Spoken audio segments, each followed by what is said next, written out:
Narito ang mga pinakamainit na balita ngayong tanghali. Halos 200 senatorial aspirants at party list nag-file ng COC at CONA. Paghahain naman ng kandidatura, naging mapayapa ayon sa PNP. WAD Committee patuloy na hihintayin ang pagdalo ni dating Pangulong Duterte sa hearing. Siyam na programa ng DZRH pasok bilang finalist sa 46th CMMA. Sa MBC TV correspondents, motor rider patay sa aksidente sa Bataan. Angkas nito, sugatan. Sa MBC TV Sports, Negros Occidental Pillars dinomina ang Quezon City Dragons sa Game 3 ng SBA.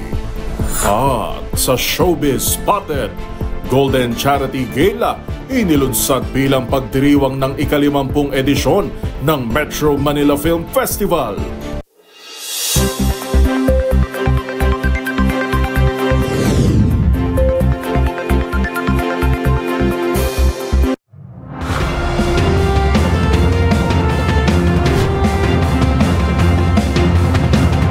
Bawat balita, makabuluhan. Bawat kwento, makapangyarihan. Boses ng Pilipino para sa Pilipino. Live mula sa MBC TV Studio. MBC TV Network News.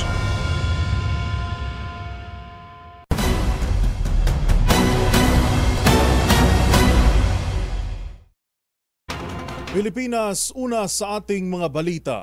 Opisyal nang nagtapos ang 8 araw na paghahain ng kandidatura para sa 2025 elections. Ayon sa tala ng Commission on Elections o COMELEC, umabot sa 184 ang naghain ng Certificate of Candidacy o COC sa pagkasenador habang 190 naman para sa party list. Ang buong detalye sa ulat ni Kyle Bulyas. Naging mapayapa ang 8 araw na paghahain ng Certificate of Candidacy sa buong Pilipinas sa kabila ng nangyaring barilan sa Maguindanao del Sur sa huling araw ng filing kahapon na ikinasugat ng 5 katao. Sa panayam ni Anthony Taberna at Jerry Baha sa programang 2x2, nilinaw ni COMELEC Chairman Attorney George Garcia na nag-ugat ang barilan sa isang kandidatong may nakabinbin na arrest warrant. May dala umano itong Certificate of Nomination and Acceptance pero blanco ito kaya hindi tinanggap ng COMELEC, dahilan para magkaroon ng girian. Sa huli ay naisaayos naman umano ang gulo at nakapaghain pa rin ito ng kanyang kandidatura. Samantala, umabot sa 184 ang naghain ng COC sa pagkasenador habang 190 naman para sa party list. Pero ayon kay Garcia, 160 lamang ang ibibilang ng COMELEC dahil mayroon anyang 30 party list na nag-file kahit na-dismiss na ang kanilang accreditation. Kaugnay nito, pinaninindigan ng COMELEC ang kanilang ipinalabas na resolusyon na hindi tatanggapin ng mga COC ng sino mang dinismiss na ng Ombudsman. Sabi ni Garcia, ito ay bilang pagkilala at respeto sa kapangyarihan ng Office of the Ombudsman. Ang desisyon ng Office of the Ombudsman ay immediately executory. It may not be final. Ano po ibig sabihin yan? Nakaapila, oo. Pero habang nakaapila, wala nakukuhang TRO, ay tanggal ka agad dyan sa pwesto. At yung lahat ng mga accessory penalties katulad ng perpetual disqualification to hold public office ay kaagad din na ipatutupad. Kung makakuha po ng TRO, di kami po'y tatalima. Pero hanggat walang TRO, bakit naman po namin hindi ipapatupad? Ibig sabihin, parang winawalang hiya naman po namin ang ating Office of the Ombudsman na nag-exercise din ng kanyang kapangyarihan. Ayon pa sa COMELEC Chair, maaari naman silang questionin sa Korte Suprema kung sa tingin nila ay mali ang kanilang aksyon. 2 linggo simula ngayong araw, isa sa publiko na ng COMELEC sa kanilang website ang lahat ng Certificate of Candidacy, gayon din ang pinalalistahan ng mga nominado para sa 2025 midterm elections. Para sa MBC TV Network News, ito si Kyle Bulyas, una sa Pilipinas, una sa Pilipino.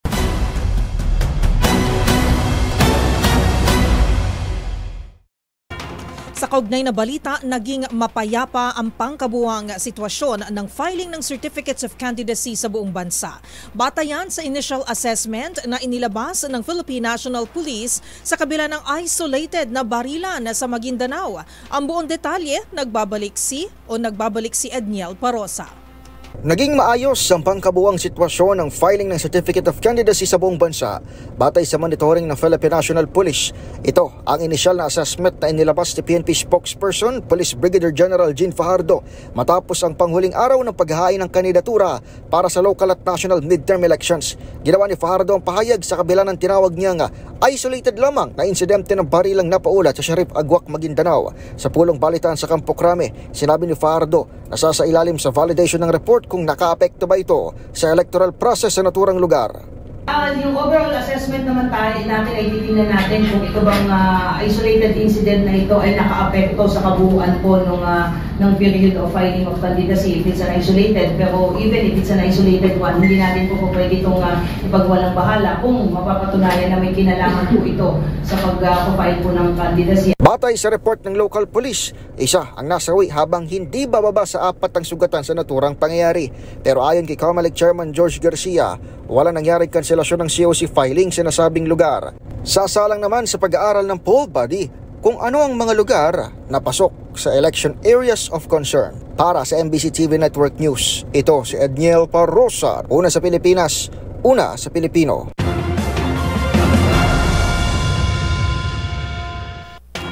Sa iba pang mga balita, opisyal nang nagbukas ang 44th at 45th Association of Southeast Asian Nations o ASEAN Summits and Related Summits.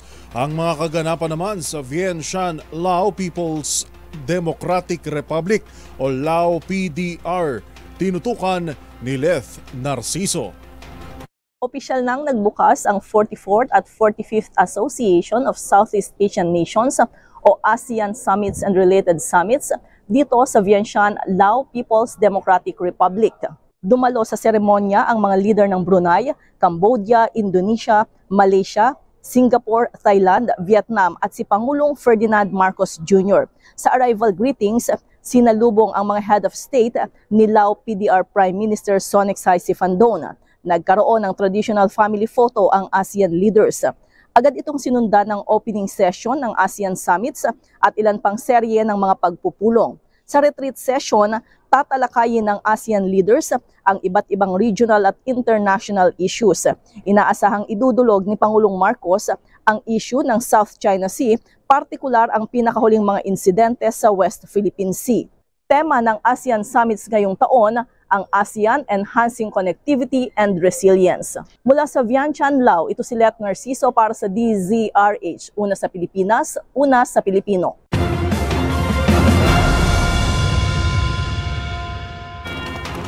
Pangungunahan ng bagong upong kalihim ng Department of Interior and Local Government o DILG ang pagpapasara sa mga pogo na mag-ooperate pa rin matapos ang deadline ng Pangulong Marcos. Itong pahayag ni Secretary John Vic Remulla matapos ang turnover sa liderato sa pagitan nila ni dating kalihim Benher Abalos. Panoorin natin ang ulat ni Val Gonzalez.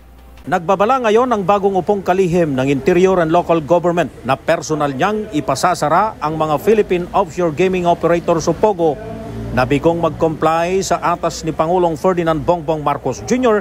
na magsara bago matapos ang taon. Sa ambos interview ng media matapos ang turnover sa liderato sa pagitan nila ni dating kalihim Benher Abalos Jr., sabi ni Secretary John Vic Remulla, pagsapit ng December 15 ay pangungunahan niya ang closure ng mga POGO. Uunahin aniya niya ang POGO sa Island Cove sa Cavite na ang lupa ay dati nilang pagmamay-ari. Kahapon ay una na aniya siyang nakipagpulong sa mga owners ng POGO rito. As far as I am concerned, I will get all the list of POGOs and I will personally lock them down one by one personally. Lahat sila. Kumusta po yung status ng POGO dun sa Island Cove, sir? Sila, kausap ko na sila kahapon that it's in my home province and the property used to be owned by my family. They will close down December 15 for good. Okay. Matatandaang sa utos ni PBBM ay hanggang December 31 na lamang ang operasyon ng lahat ng POGO, illegal man o legal. Batay sa record na hawak ng PNP at DILG, marami pang mga POGO sa iba't ibang mga lokal na pamahalaan sa ilang mga probinsya at ang pinakamarami dito ay sa National Capital Region. Ngayong araw, ang first day sa kanyang opisina si Remulla habang formal na ring na maalam sa mga kawani ng DILG si dating kalihim Abalos. Para sa MBC TV Network News, ako si Val Gonzalez, DZRH, una sa Pilipinas, una sa Pilipino.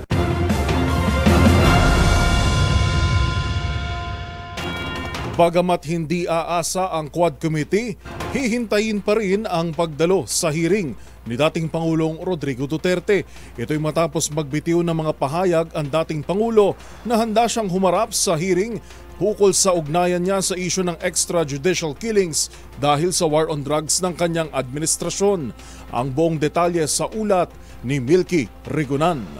Welcome sa Quad Committee ang sinabi umano ni dating Pangulong Rodrigo Duterte na handa siyang humarap sa hearing ng komite. Ayon kay Manila Representative Bienvenido Abante Jr., welcome development ang naging pahayag ng Pangulo na handa siyang humarap sa Quadcom hearing. Sabi ni Abante, chairman ng House Committee on Human Rights at isa sa 4 na komite na bumubuo sa Quadcom, malaking bagay ang sinabi ni dating Pangulong Duterte na handa siyang humarap at dumalo sa hearing ng Quadcom pero sana ay totohanin ito. Paliwanag ni Abante, matagal lang imbitasyon ng Quadcom sa dating Pangulo para marinig ang kanyang panig dahil iniuugnay ito sa isyu ng extrajudicial killings dahil sa war on drugs ng kanyang administrasyon. Muling tiniyak ni Abante na ibibigay ng Quadcom kay Duterte ang buong respeto bilang dating Pangulo ng bansa. Dagdag pa ni Abante, nang maghiri ang kanyang komite tungkol sa extrajudicial killings, ilang beses nilang inimbitahan ng dating Pangulo pero ni pasabi ay walang nakarating sa kanila. Samantala sa Biyernes ang Season 2 ng Quadcom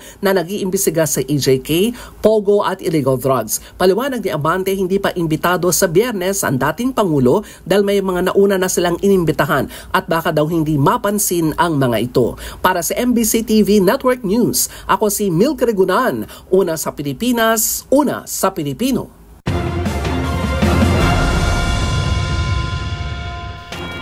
Nasabat naman ng Bureau of Customs na iya ang aabot sa higit 111 million pesos na halaga ng iligal na droga sa isang bodega sa Pasay City. Sa ulat ng BOC, nabistong hinalo sa wax na nasa likod ng mga painting ang mga ipinagbabawal na gamot na may timbang na 16.34 kilograms. Natimbrihan ng ahensya ang kontrabando nang makatanggap sila ng ulat nitong September 26 na may paparating na parcel na naglalaman ng iligal na droga. Mula sa Mexico ang parcel na dadalhin dapat sa Bulacan. Ngunit nang inspeksyonin, positibo itong naglalaman ng kontrabando.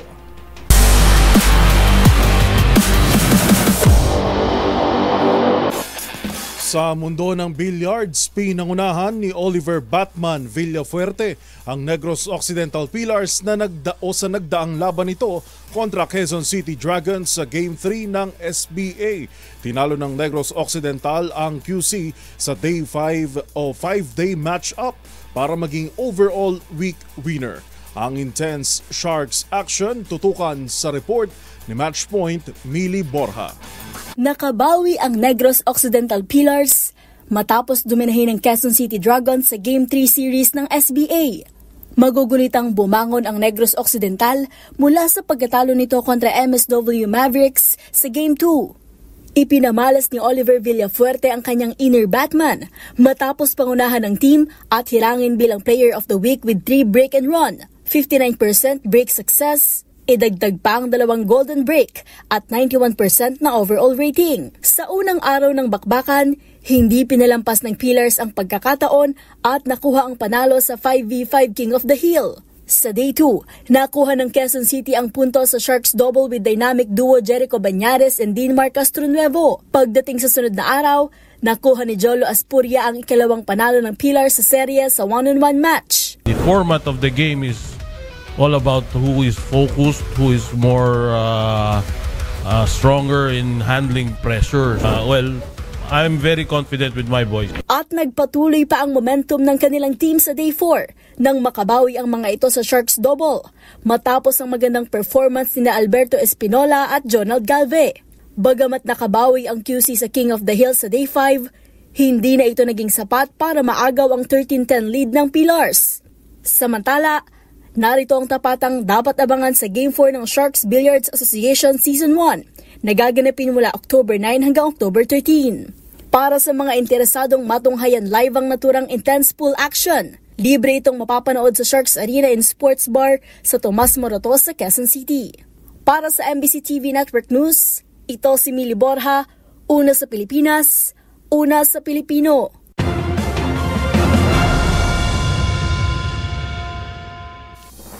Narito pa mga balitang dapat niyong abangan. Kuya Willie Revillame, ikinwento sa DZRH ang dahilan ng pagtakbo sa 2025 national elections. Ilang sasakyang pasuna ang rehistro, sinita sa surprise operation ng LTO. Sa MBC TV Sports, FIFA Futsal Women's World Cup gaganapin sa Pilipinas sa Nobyembre. At sa showbiz spotted Golden Charity Gala bilang pagdiriwang ng 50th MMFF, kasado na ngayong Nobyembre. Lahat ng yan sa pagbabalik ng MBC TV Network News.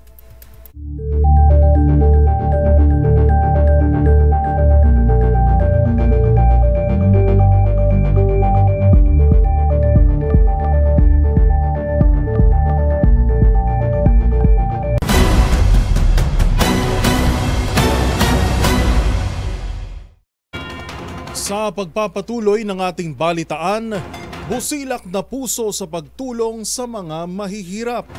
Yan ang puhunan ng senatorial aspirant at TV show host na si Willie Revillame sa kanyang pagtakbo sa darating na 2025 elections. Ang buong detalye tutukan sa report ni Jackie Resho.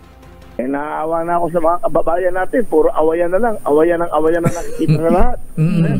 Senado. Siguro, baka maging paraan ako na pwede bang pag-usapan natin yung buhay ng ating mga kababayan?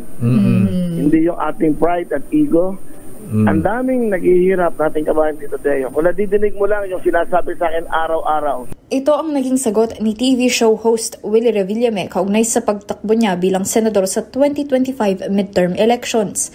Sa panayam ni Deo Macalma at Elaine Apit sa programang Damdaming Bayan sa DZRH, sinabi ni Revillame na sa kanyang pag-aaral na sa 110 milyong Pilipino umano ang naghihirap. At naawa na siya para sa kanila dahil puro na lamang awayan ang nakikita sa gobyerno sa halip na pag-usapan ng kalagayan ng mga kababayan nating mga Pilipino. Ayon kay Revillame, posibleng siya na ang paraan para mapag-usapan na ang isyu ng kahirapan sa gobyerno. Hindi man aniya siya abogado o nakatapos ng pag-aaral, ay busilak naman ang puso niya sa pagtulong para sa mga Pilipino.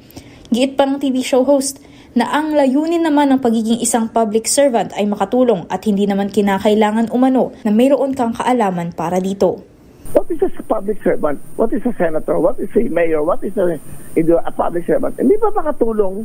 Kaya ka nandyan para tumulong sa mga kababayan natin na nangangailangan. I think that is the purpose to be a public servant. Kung sasabihin mo sa Senado, wala ka namang alam. Kung ano yung mga sinasabi, hindi naman kailangan meron kang alam eh. Minsan nga, mas maganda pa wala kang alam basta busilak ang puso mo sa pagtulong. I think, yun ang alam ko lang, maging mabuti ang buhay ng ating mga kababayan. Naabot kaya ng magagawa mo. Para sa MBC TV Network News, ito si Jackie Resho. Una sa Pilipinas, una sa Pilipino.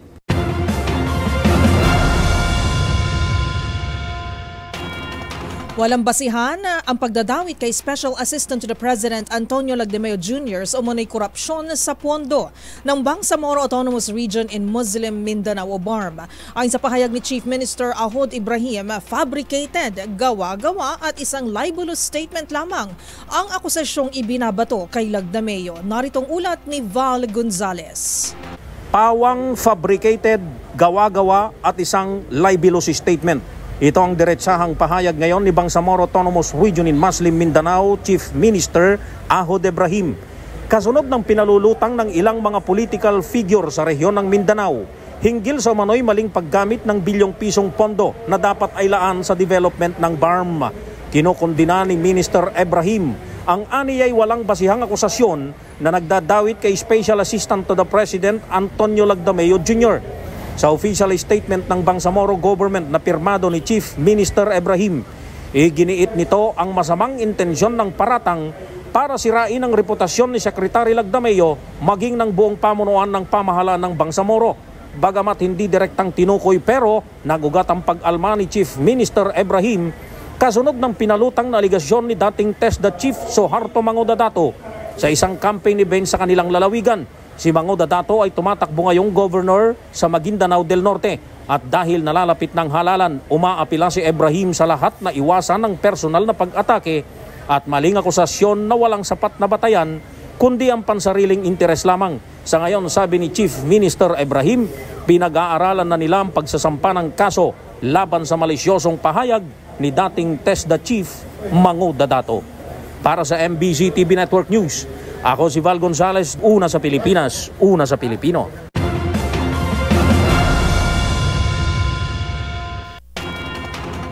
Natitiyak naman ni Senator Christopher Bongo ang mga serbisyong pangkalusugan na inaalok sa ilalim ng Department of Health o DOH at Philippine Health Insurance Corporation o PhilHealth.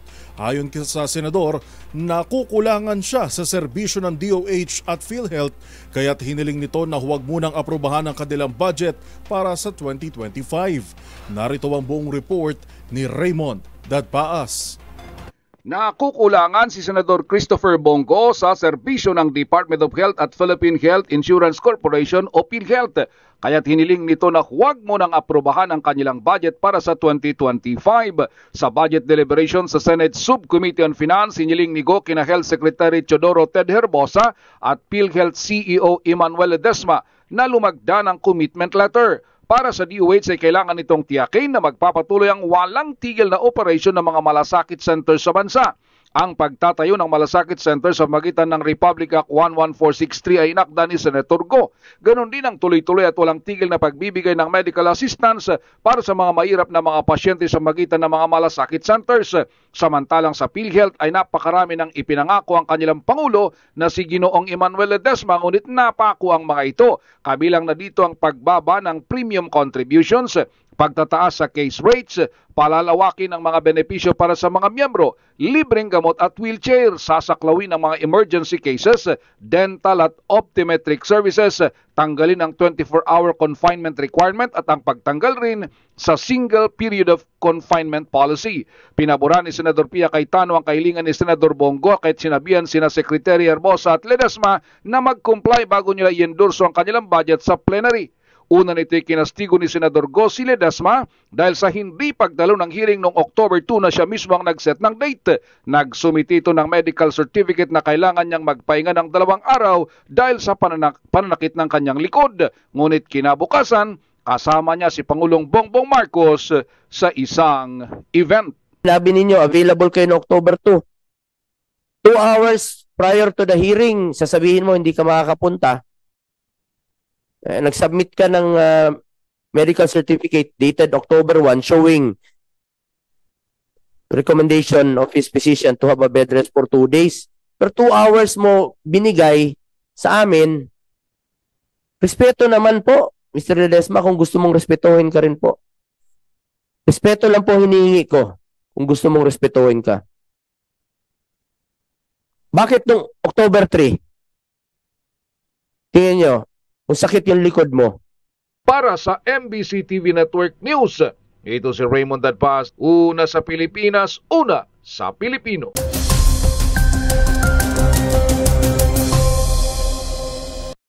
Sa kalagayan ng ating panahon, tuluyan nang nalusaw ang low pressure area o LPA na binabantayan sa kanluran ng Coron, Palawan kaninang 2:00 ng madaling araw. Dahil dito, northeasterly surface winds na lang ang weather system na kasalukuyang nakakaapekto sa bansa na siya namang magdadala ng mahihinang pagulan sa Batanes at Babuyan Islands. Asahan naman ng maaliwalas at bahagyang maulap na panahon sa nalalabing bahagi ng bansa na may tsansa ng localized thunderstorms lalo sa hapon hanggang gabi. Samantala, malabo pa rin pumasok sa ating Philippine Area of Responsibility ang tropical depression na huling namataan sa layong 2,825 kilometro east-northeast ng extreme northern Luzon at kumikilos sa direksyong northeastward sa bilis na 20 km per hour. Sa kabilang dako naman ng mundo, nagbabanta ng direktang landfall sa coastal area ng Tampa, Florida ang Hurricane Milton. Category 5 storm at isa sa mga pinakamalakas na Atlantic hurricanes sa Miyerkules ng gabi o Huwebes ng umaga. Sa pinakahuling tala ng US National Hurricane Center, taglay nito ang napakalakas na hangin na aabot sa 250 kilometro kada oras at may bilis na 17 km per hour. Tinataya ring lalawak pa ang wind field ng bagyo sa oras na maglandfall na ito. Bunsod nito, pinalilikas na ng lokal na pamahalaan ng Tampa ang aabot sa 1 milyong residente sa naturang lugar.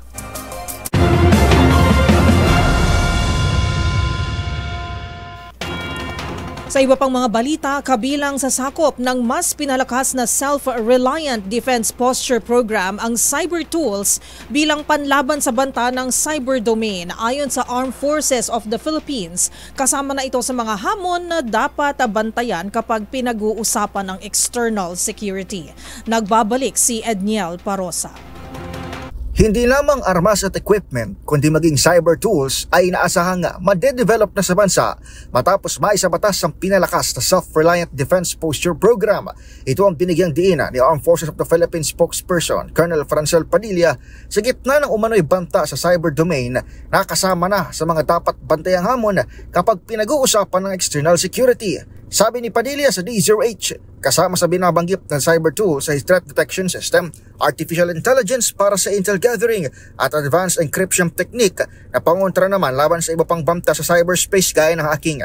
Paliwanag ni Padilla na isa ring cybersecurity expert, mahalaga ito para sa proteksyon ng mga kritikal na infrastructure at military operation kontra sa potensyal na digital attack. Nauna nang binanggit ng opisyal sa isang press briefing sa Campo Aguinaldo na makatutulong ito sa ekonomiya ng bansa.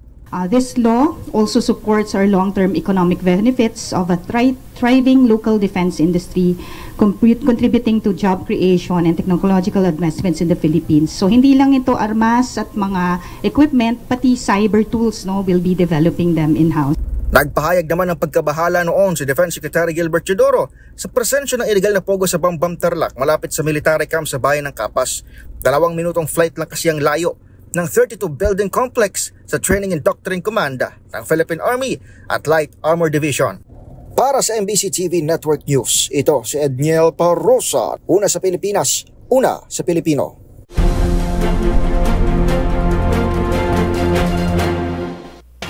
Nagkasa ng sorpresa ang operasyon ang Land Transportation Office o LTO-NCR sa magkakahiwalay na lugar sa Kamanava.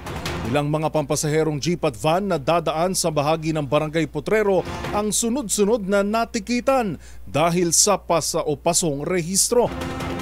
Ang iba pang detalye sa report ni Edwin Duque. Sunod-sunod na natikita ng mga pasong rehistro ng ilang papasero jeep at mga close van na dumadaan dito sa bahagi ng Barangay Potrero, Malabon ngayong umaga. Bakaram magkasanang sa presang operasyon ng LTO-NCR team sa magkahiwalay na lugar dito sa Kamanava. Hindi nakaiwas sa multa ang mga natikitan na paso ang mga rehistro, habang iba naman ay mga paglabag. Ayon sa LTO, target nila ang mga bumibiyahing kolorom at walang rehistro para mabawasan na rin ang dami ng mga sasakyan na hindi naman nakarehistro at kolorom din. Karamihan sa kanila ay nagpapasikip lamang ng trapiko sa lansangan. Para sa MBC TV Network News, Edwin Duque, una sa Pilipinas, una sa Pilipino.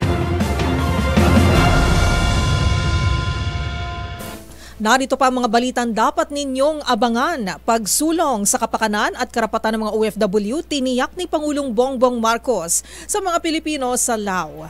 Para sa MBC TV correspondents, 6 na aspirants naghain ng kandidatura sa pagkaalkalde ng Davao City. Para sa experts' opinion, benepisyo ng pagtawag sa mental crisis helplines ayon sa eksperto. Para naman sa MBC TV Sports, FIFA Futsal Women's World Cup gaganapin sa Pilipinas sa November sa susunod na taon. At sa Showbiz Spotted, Golden Charity Gala bilang pagdiriwang ng 50th Metro Manila Film Festival kasado na sa darating na Nobyembre. Lahat ng yan sa pagbabalik ng MBC TV Network News.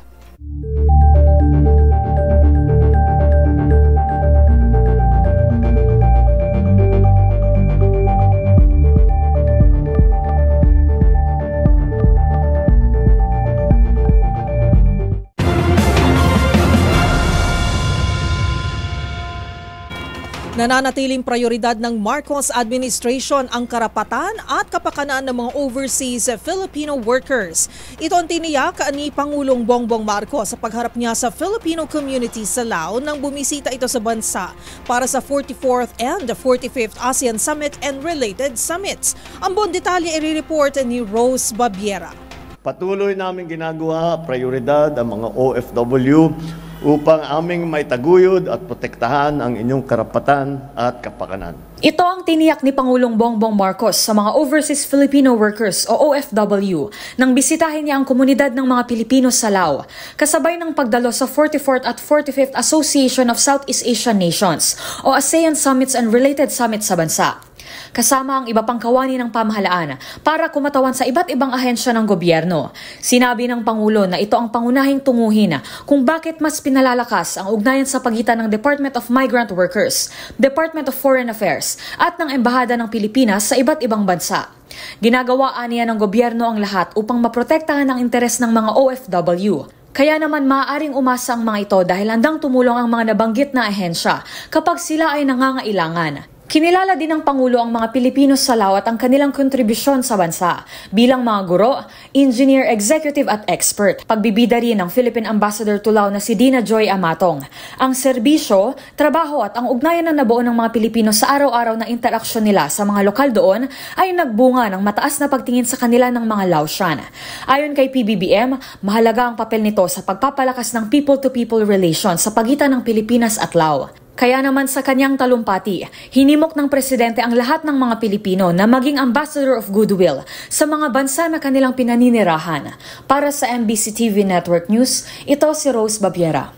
Una sa Pilipinas, una sa Pilipino.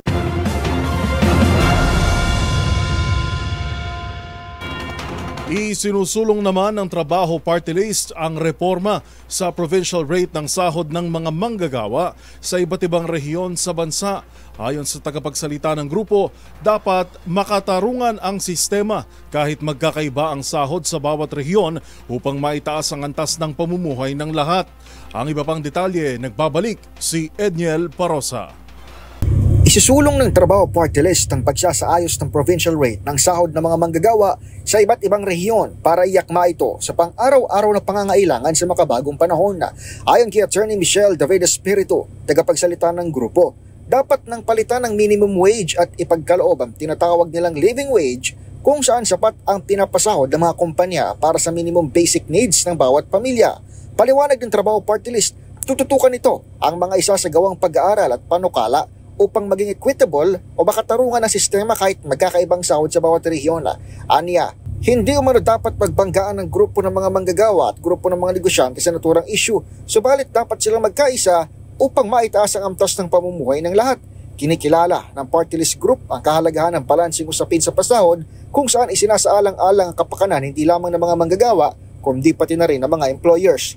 Hindi naman umano sa paraang pagigipit ng mga employer ang gagawin upang makamit ng living wage, sa halip ay pagpapalakas na iba't ibang sektor ng ekonomiya para sama-sama ang pag-unlad ng mga negosyante at manggagawa. Para makamit ito, iginit ang Trabaho Party List na mahalagang tutukan ngayon ang tamang pagset ng minimum wage sa bawat rehiyon upang matiyak na ito ay angkop at patas para sa manggagawa at para sa mga negosyante. Para sa MBC TV and Network News, ito si Edniel Parosa. Una sa Pilipinas, una sa Pilipino.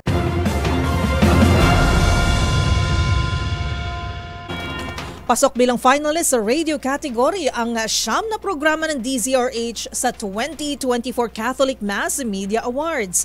Sa anunsyo ng CMMA, finalist sa Best News Commentary ang programang 2x2 nina Anthony Taberna at Jerry Baha. Finalist din sa Best Counseling Program ang kapanalig nina Father Manuel Bungayan, SVD and Brother Ed Montilla. Nako, si Boss Ed. Habang pasok din sa Best Drama Program ang May Pangako ang Bukas. Nasa finals din ang programang Nightlife ni Sister L. Elaine Apit sa Best Entertainment Program. Ang DZRH Stories Pinoy Documentaries Kinaliwa sa Best News Feature. At ang Art to Art with Madam Lisa Makuha Elizalde at Radyo Balintataw sa Best Educational Program. Tatlong programa naman ng DZRH ang nakasama rin bilang finalist sa Best Public Service Program category, kabilang ang Public Service Hour, DZRH Operation Tulong at #ECC Work Related. Maraming salamat po sa inyong patuloy na pagtangkilik sa DZRH.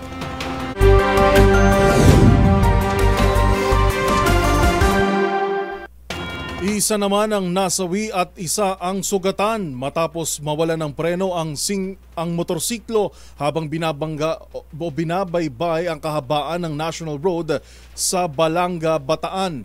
Yan at ang iba pang mga rumarapidong balita mula sa probinsya, hatid ng iba't ibang istasyon sa ilalim ng MBC Media Group. Isa ang nasawi, isa ang sugatan sa naganap na self-accident sa mag-angkas sa single motor sa National Road, Barangay Kabug-Kabug, Lungsod ng Balanga. Sa report, naganap ang aksidente alas 9:25 ng gabi. Sakay umano ang mag-angkas sa single motor sa Honda TMX 125 na kulay itim na walang plaka. Nakinilala ang mga ito na sina Mark Justin Munar, 21 anyos, driver na single motor, at backride dito na si Prince Jikes Ans Ranin, 18, kapwa-residente ito ng Barangay Bilulu Orion. Habang binabaybay umano ng dalawang biktima ang nasabing karsada patungo sa Barangay Alauli Pilar, pagdating sa nabanggit na lugar, aksidenteng nawala ng kontrol sa manibelang driver at bumangga sila sa konkretong harang. Dahil dito nahulog ang single motor nila sa bukas na kanal at sugatan ang dalawang sakay nito na naisugod pa sa ospital. Subalit itong driver na si Mark Justin ay idiniklarang dead on arrival, samantalang nasa ligtas na kalagayan ang angkas nito. Para sa MBC TV Network News, ito si RH37 Danny Kumilang, una sa Pilipinas, una sa Pilipino.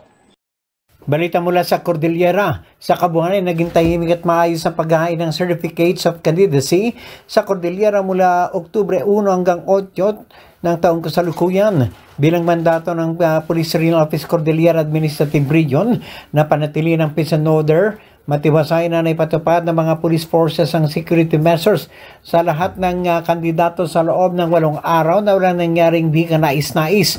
Abot sa 2,776 na police personnel ay kinalat sa 6 na lalawigan at 2 lungsod sa Cordillera para tiyakin ang seguridad at kaayusan sa iba't ibang COMELEC firing centers sa rehiyon. Abot naman sa 1,457 na kandidato ang tagumpay na nakapaghain ng kanilang COCs para sa iba't ibang posisyon para sa nalalapit na 2025 midterm elections.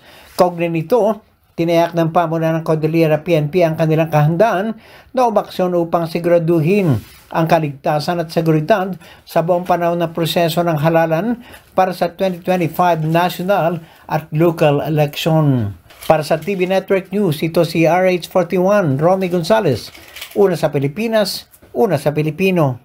Balita mula sa Davao City. Inihayag ni Commission on Election Davao Region Election Officer Attorney Shajani Ibrahim sa media sa huling araw ng filing of Certificate of Candidacy sa Magsaysay Park, COMELEC Davao, na mayroong 6 na kandidato ang naghain ng kanilang Certificate of Candidacy o COCs para sa posisyon ng pagka-alkalde, habang 4 naman ang naghain para sa posisyon ng vice-alkalde. Samantala sa 3 distrito naman ng Davao City, 5 ang tumatakbong kongresista sa 1st District, 3 sa 2nd District at 5 naman sa 3rd District. Sa City Councilors naman, 23 sa 1st District, 25 naman sa 2nd District at 27 sa 3rd District. Samantala, ng ating ma-interview si Police Major Richin Lagnayo, ang Station Commander ng Santa Ana PNP, kung saan under nila ang COMELEC Davao City sa kailang area of responsibility. Ayon sa kanya, sa loob ng 8 araw na coverage ng COC filing ay naging mapayapa sa pangkalahatan. Ngunit sa last 2 days ng filing ng COC, nagdagdag siya ng tauhan dahil alam ni Police Major Lagnayo na maraming supporters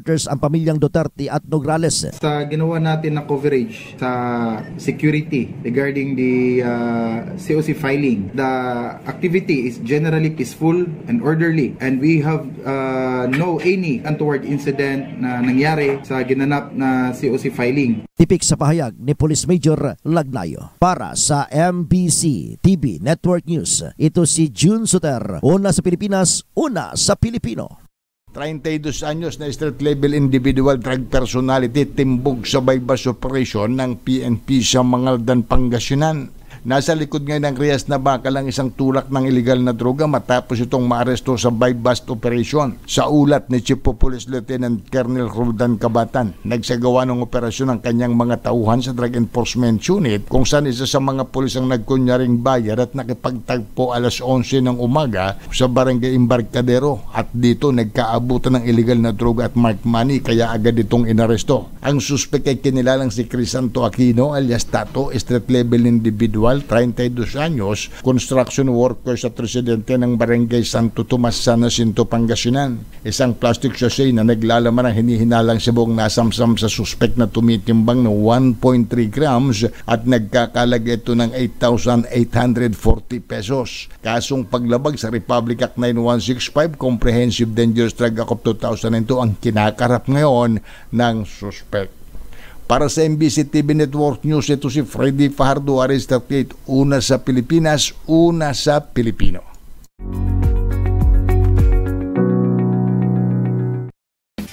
Ngayong National Mental Health Week, mahalagang kilalanin natin ang stigma bilang pangunahing kalaban na kinakaharap ng usaping mental health dito sa Pilipinas. At kabilang narito ang hiya na ikinakabit sa paglapit sa mental health responders kahit pa sa pamagitan ng tawag.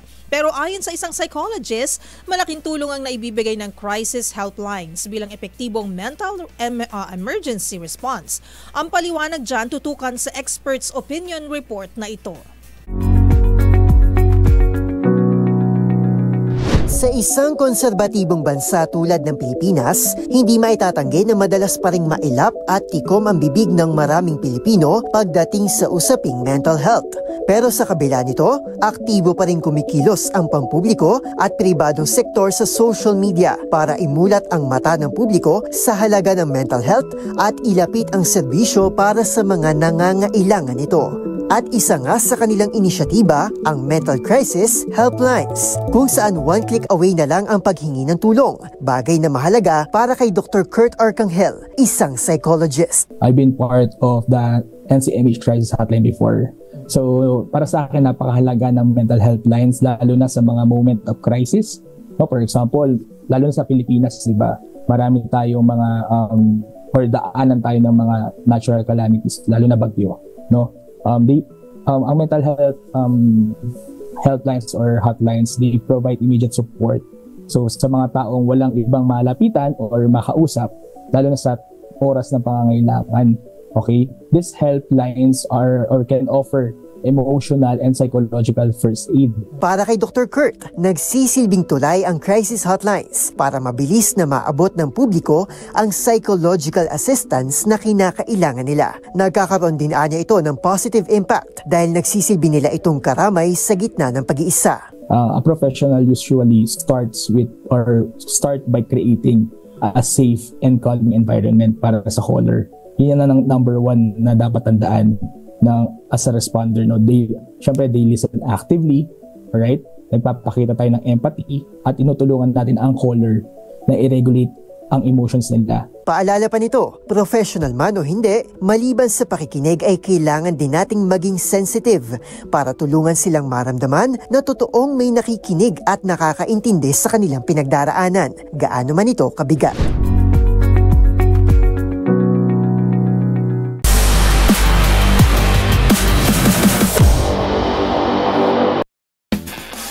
May petsa na kung kailan gaganapin ang kauna-unahang FIFA Futsal Women's World Cup sa Pilipinas. Ang anunsyo ng World Football Body tutukan sa report ni Matchpoint, Mili Borja. Gaganapin sa Pilipinas ang kauna-unahang FIFA Futsal Women's World Cup. Sa anunsyo ng FIFA, sinabi nitong magsisimula ang naturang sports event mula November 21 hanggang December 7 sa taong 2025. Ladies and gentlemen, I'm delighted to announce that the dates for the inaugural FIFA Futsal Women's World Cup in Philippines have been confirmed, with the opening matches taking place on 21st of November, with the 16 participating teams all competing for a place in the final on 7th of December 2025. Malaki naman ang pasasalamat ni Philippine Football Federation President John Gutierrez sa tiwalang ibinigay sa bansa. Yan ay sa kabila ng mahigpit na katunggali sa bidding na Brazil, Spain at Italy. Siniguro naman ito na on track ang Pilipinas pagdating sa paghahanda sa Futsal Women's World Cup. Magugunitang Mayo ng unang i-anunsyo na gaganapin sa Pilipinas ang unang edisyon ng naturang event. At nito lamang Hunyo, unang sinabi na pinaplano ito sa huling quarter ng 2025. Samantala, inaasahang nasa 16 na teams ang makikiisa sa World Cup na kinabibilangan ng ating national team. At yun ang mga latest updates sa mundo ng sports. Para sa MBC TV Network News, ito si Mili Borja, una sa Pilipinas, una sa Pilipino.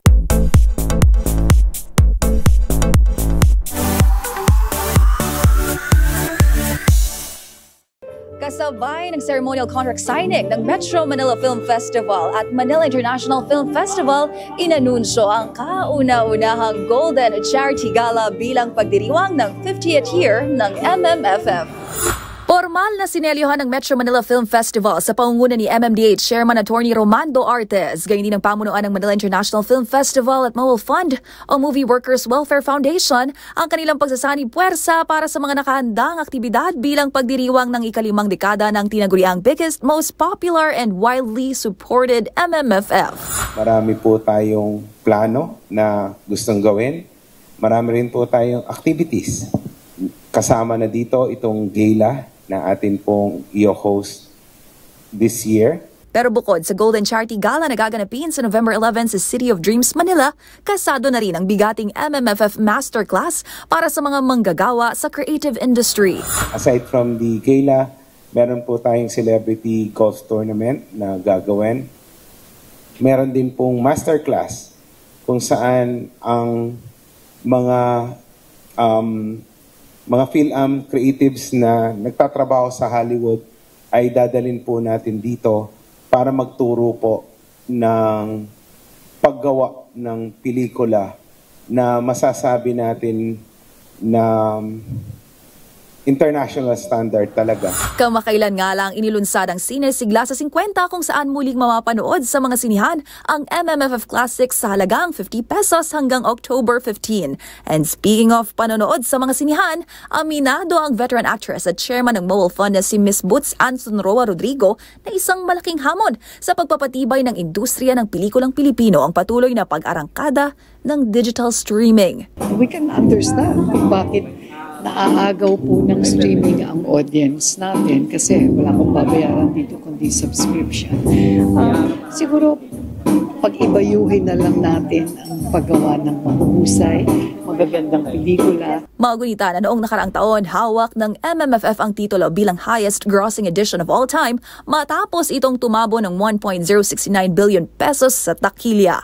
Sana masurpass yung record last year, di ba? Kasi pag nasurpass yung record, ibig sabihin mas maraming bumalik sa sinihan, mas maraming taong bumalik sa sinihan, mas maraming nanood, at of course, mas maraming funds for everyone at mas maraming matutulungan. Last July, inanunsyo ang first of 5 official entries para sa Golden Year ng MMFF kung saan kabilang dito ang pagbabalik MMFF ni Vice Ganda para sa And the Breadwinner Is at ni Vic Soto para naman sa The Kingdom kasama si Piolo Pascual. Maynila ang host city ng MMFF para sa taong ito. Para sa MBC TV Network News, ito pang yung showbiz angel Angelica Cosme. Una sa Pilipinas, una sa Pilipino.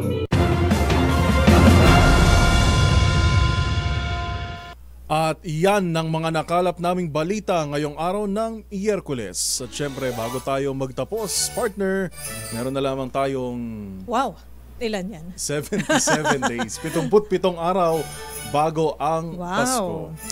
Ito po si Yuel Reyes. At ako naman po si Karen Oyong. Magkita-kita tayong muli bukas, araw ng Huwebes, para sa mga balitang makabuluhan, mga kwentong makapangyarihan. Hatid ang boses ng Pilipino para sa Pilipino. Ito ang MBC TV Network News. Una sa Pilipinas, una sa Pilipino.